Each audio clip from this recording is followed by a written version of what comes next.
In this video, I'm showing you how to use dummy variables to model independent variables that are categorical in nature. In this example, we are comparing nurses' salary for male nurses and female nurses. We are wondering if their gender has anything to do with their salaries. Now, gender is a categorical variable, which means it can either be female or male. It has two possibilities, but I can't enter that into regression analysis. Regression analysis requires numerical values, which means we have to code the gender of the nurse as a 0-1 to make it either a male nurse or a female nurse. We're going to do exactly that. So this is my uncoded data. It shows the male nurse salaries in this column, their months of experience, and then for females, and then for their months of experience. So what I'm going to do is that I'm going to create another tab called coded data. And here I'm just going to say salary, months of experience, and their gender. And then go back to my uncoded data, pick the male salaries along with their months of experience. Control Shift down, pick all of it, copy this, so Control C, go back to my coded data, place my cursor in the first cell, Control V, expand the column to include everything. So then these are the salaries of our male nurses. So if I just Control Shift down, you would see that it goes down to 121. That represents the 120 male nurses that were in our data set. So now what I want to do is that I want to get the female nurses and bring them here. But before I do that, to make my life easier, I'm going to mention here that these are the male nurses, and I'm going to code them as 1. And I'm just going to put my cursor back on here, get the crosshair, and double click, and all 120 will be now coded as 1, which means they are male. And I will now grab the female numbers and bring them and just simply paste them here. So I'm going to go back to my uncoded data, scroll back up, pick the salaries and the months of experience, Control Shift down, I picked all of them, Control C, coded data, place my cursor here, and just say Control V. So the female nurses also have their values transferred here.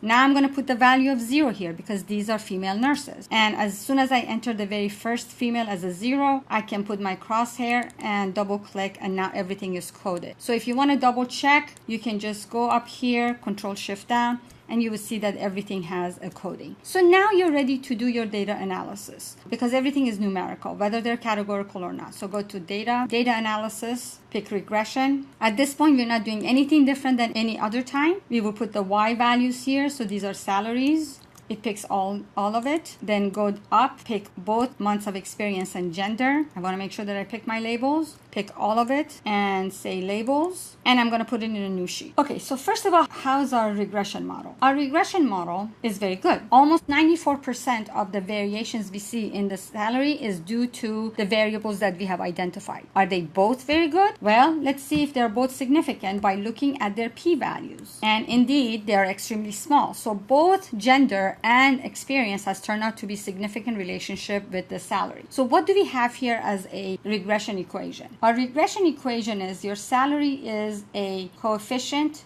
of intercept is 60,978.806. So that's coming from here. Then months of experience right here is 82.183 times x1 plus the last one, which is gender, and it's right here, is 4,845.37 almost, x2. x1 represents months of experience. So for every month of experience, the salary goes up by $82. This is what it's showing here. What is x2? x2 is gender, and for female, x2 is 0. So if you're looking at a female nurse, the last term is going to be eliminated from our equation altogether. But if x2 is equal to 1 and it's a male, then the last term gets multiplied by 1.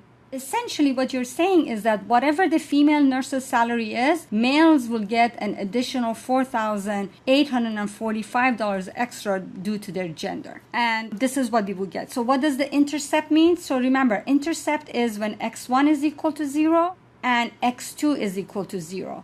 So x1 is 0 when somebody is a brand new nurse with no experience, and x2 is 0 when they're a female nurse. So basically, the value that you see here is the starting salary of a female nurse. So this is the point of intercept. Intercept is when all the variables are set to equal to 0. And when the variable of months of experience is 0, is a fresh brand new nurse, and it's a female nurse. So now you can start predicting with this model because it's a good enough model that you can do prediction. To use this for prediction, we need to focus on the last table and the coefficient. So let's scroll down and pay attention to our coefficients. So now let's use this model to predict the salary for a female that has 20 months of experience and a male nurse that has 20 months of experience. For a female nurse, the number is going to be the coefficient plus the months of experience coefficient multiplied by 20. And I didn't do the last variable because it would be multiplied by 0, by the way. For the male, I'm going to take the coefficient, add to it the coefficient for months of experience multiplied by 20 plus the last coefficient, and it's redundant, but I'm going to write multiplied by 1. And these are the differences between the two. And of course, if I took the differences of these two,